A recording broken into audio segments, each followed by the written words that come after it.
Good morning guys. In this class we will learn about some fill in the blanks. It is not the fill in the blanks you have learned in your infantry class. It is the fill in the blanks that is coming on banking exam, है ना. Banking exam में ऐसा fill in the blanks आ सकते हैं. और ये जो SBI PO mains 2019 का पेपर है, तो वहाँ पे से क्या क्या फिल इन द ब्लैंक्स कैसे आया था, चलिए उसको देख लेते हैं. फर्स्ट क्वेश्चन, पहले क्वेश्चन पढ़ेंगे, फिर कैसे करते हैं ये समझाएंगे, फिर सॉल्व करेंगे. The finance secretary said that one of the dash that the Reserve Bank of India rate cards were not being transmitted by the banks were because they didn't have enough liquidity left to dash lend to the private sector after accommodating the government borrowings.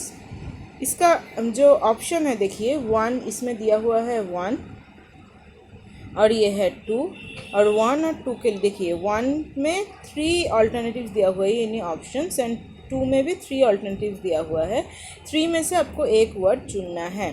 तो ये जो one है इसका पहला answer है. अब जो options होगा दैट इज़ ऑन पेयर्स. देखिए अगर बी और ई होगा, इसमें बी इसका ई, तो फिर ये अगर वन का बी हुआ एंड उसके बाद टू का ई हुआ, तो फिर बी एंड ई ऐसे हो जाएगा आपका आंसर. सो पहले ये जो ऑप्शन दिया है इसका जो मीनिंग है वो पढ़ लेते हैं. रीज़न मतलब तो आप सबको पता ही है, दैट इज़ कारण. And the crunches, meaning of crunches is the chewing sound. ठीक है, च्यू करने से हम लोगों का जो ग्राइंडिंग एक तो जो साउंड होते हैं वही होते हैं क्या, क्रंचेस. फिर सैंक्शन का मतलब क्या होता है, threaten someone for breaking law और रूल्स. कोई लॉ और रूल्स ब्रेक करने के लिए अगर किसी को थ्रेट कर रहे हैं दैट इज सैंक्शंस. अब नंबर टू में क्या है, इम्प्रिंचमेंट. इम्प्रिंचमेंट मतलब इम्प्रिंचमेंट का मतलब होता है स्मैश. फिर डिस्टिंग्विश का मतलब होता है अलग करके किसी को रखना. फिर एडिक्वेटली, इसका मतलब क्या होता है, द मच नीडेड, यानी जितना दरकार है उतना देना. So the finance secretary said that one of the, तो वन ऑफ द मतलब क्या है, इसमें रीज़न है, तो वन ऑफ द क्या क्रंचेस होगा, वन ऑफ द क्या होगा, सैंक्शंस नहीं होगा.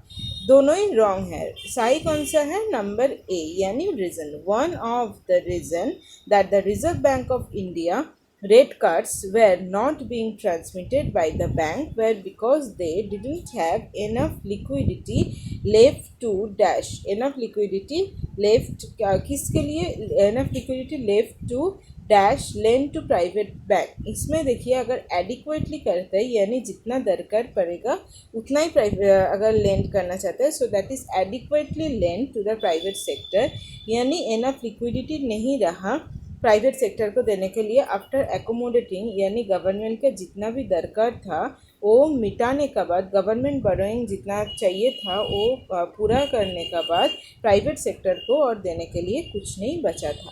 तो ये हो गया आपका फर्स्ट क्वेश्चन. अब नेक्स्ट क्वेश्चन देखिए, department of commerce is proactively pursuing an export promotion strategy involving, number one दिया हुआ है, engagement with the EPCs and the exporter to quickly address domestic and overseas constant dash exporters. ठीक है, तो commerce, department of commerce ने एक export promotion strategy बनाया गया है इन्वॉल्विंग का साथ इसमें क्या हो सकते हैं. देखिए पहला वाला क्वेश्चन का तरह इसका सब मतलब समझ लेते हैं. डिटर का मतलब क्या होता है, prevent the occurrence of something. ठीक है, फिर राइपन का मतलब क्या होता है, जो राइप है उसका ही थर्ड फॉर्म है दैट इज़ राइपन, यानी जो जिसको हम लोग पका कहते हैं वो वाला. फिर कॉन्शियस, इसका मतलब क्या होता है, डिटरमाइंड. ठीक है, कॉन्शियस मतलब होता है डिटरमाइंड.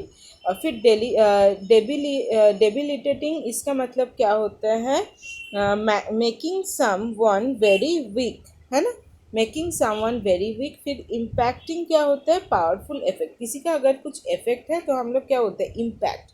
उसका ये जो इंसिडेंट है इसका इम्पैक्ट क्या है, तो इसका ही कंटिन्यूअस फॉर्म है इम्पैक्टिंग. फिर है अनस्पेयरिंग.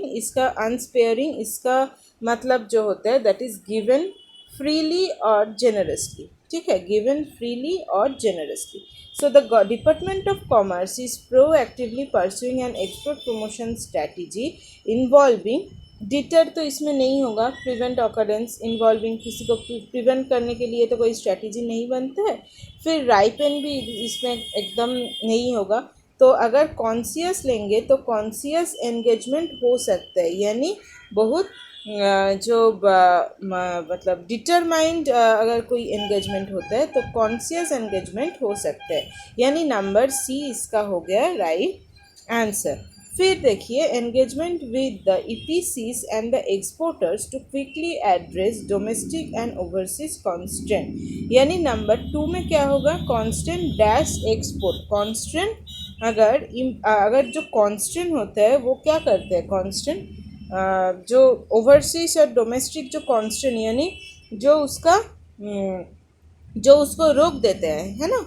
तो ऐसा कौन सा होता है एक्सपोर्ट को। आइए, जो एंगेजमेंट विद ईपीसीज क्या होता है, engineering procurement and construction and importers, ठीक है। तो इसमें क्या होता है, इसमें इम्पैक्टिंग एक्सपोर्टर्स हो सकते हैं, जो चीज़ एक्सपोर्टर्स को इम्पैक्ट करते हैं, तो इम्पैक्टिंग एक्सपोर्टर्स हो सकते हैं, यानी इसका आंसर हो जाएगा ऑप्शन बी। अब देखिए नेक्स्ट क्वेश्चन का तरफ चलते हैं।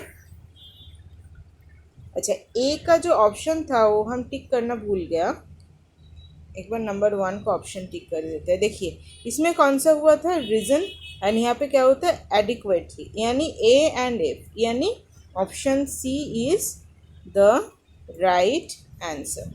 ठीक है, चलिए आगे बढ़ते हैं। Number 2 and number 3। नंबर 3 में क्या है, a series of braking mechanism will be needed to dash reduce the velocity of the Vikram lander. Vikram lander एक स्पेस क्राफ्ट है, from nearly 6,000 kilometre an hour, जिसका वेलोसिटी कम करने के लिए कितना है, ये इसका वेलोसिटी है 60,000 kilometre per hour, to dash that the touchdown is soft, यानी जो टच डाउन यानी लैंडिंग का टाइम अगर इसका स्पीड थोड़ा कम रहेगा तो लैंडिंग थोड़ा सॉफ्ट होगा। तो इसी का ही बारे में इसमें बोल रहे हैं।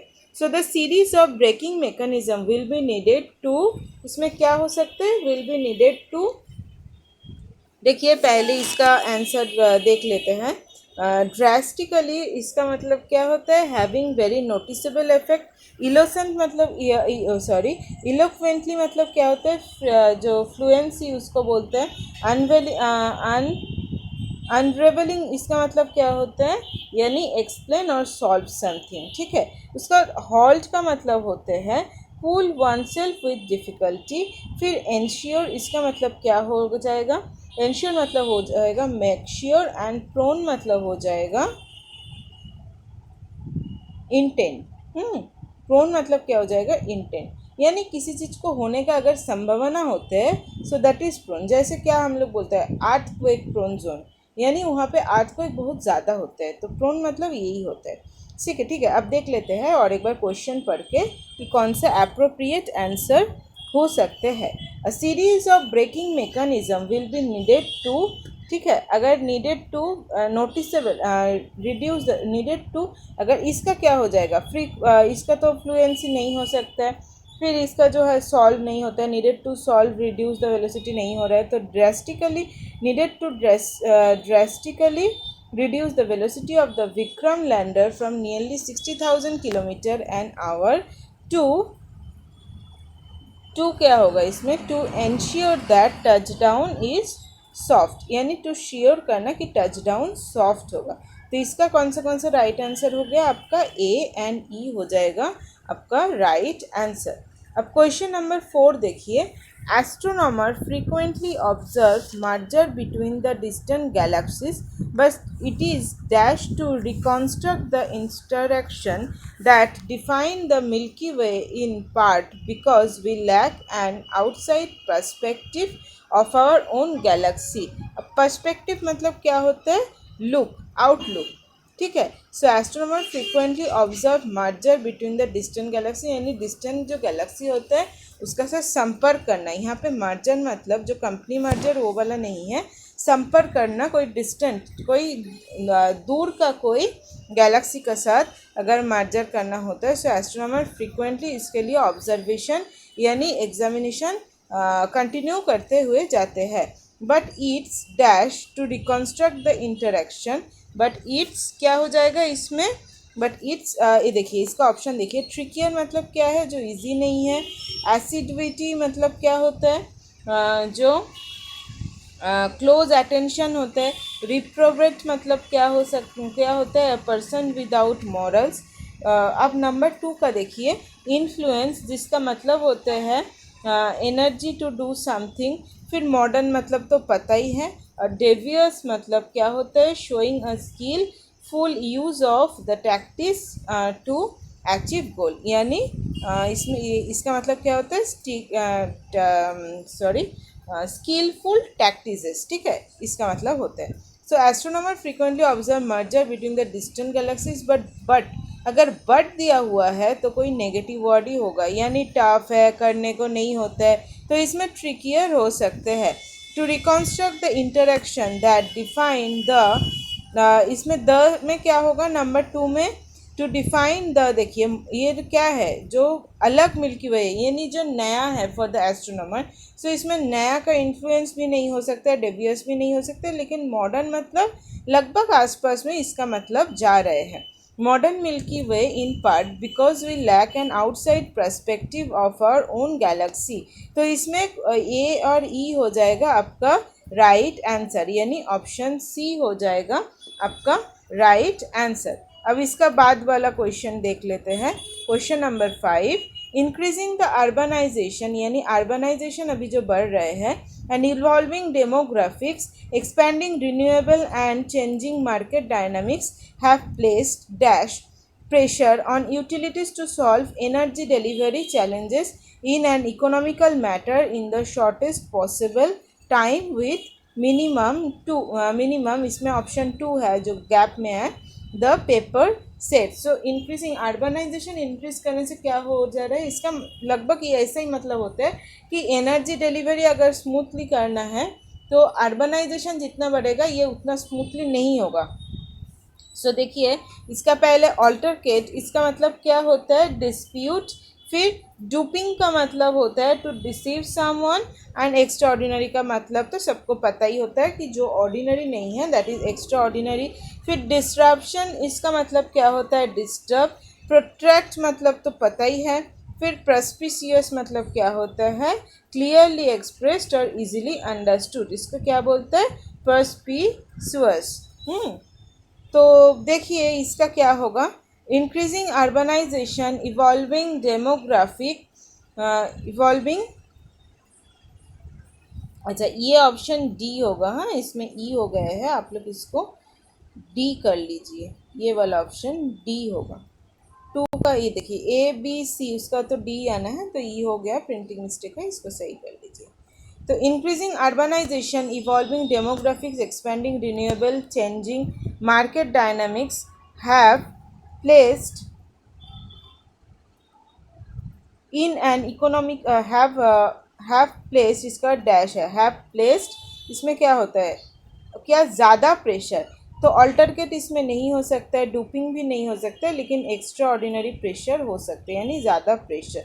On the utilities to solve the energy delivery challenges in an economical matter is the shortest possible time with minimum, क्या हो सकता है, with minimum disruption. With minimum disruption, जो एनर्जी सप्लाई करना, यही आज का ज़माना में सबसे बड़ा चैलेंज हो गया, इसका यही मतलब है, यानी ऑप्शन सी और ऑप्शन डी हो जाएगा आपका राइट आंसर, यानी ये जो ऑप्शन ई हो जाएगा आपका राइट आंसर। तो यही था आज का क्लास का टॉपिक। आप लोगों को कैसा लगा आज का क्लास, कमेंट करके नीचे आप लोग बोल सकते हैं।